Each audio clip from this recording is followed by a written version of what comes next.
Hi friends, విష్ణువు గురించి ఎవరికీ తెలియని రహస్యాలు ఈ వీడియో చివరి వరకు చూడండి. చెప్తాను. ఆయన మొత్తం 24 అవతారాలు వేశారు. కానీ ముఖ్యమైన 10 అవతారాలను మొదటగా చెప్పబోతున్నాను. మత్స్య అవతారం.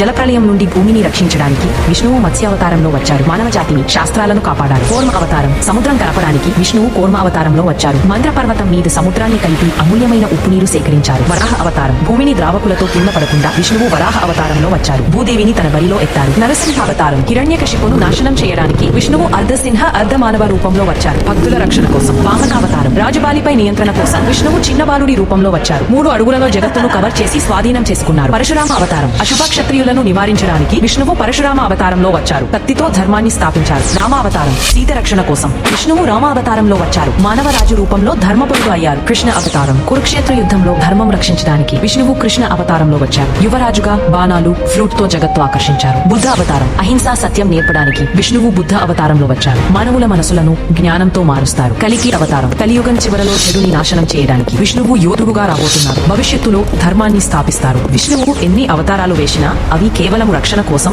ధర్మాన్ని కాపాడడానికి మాత్రమే.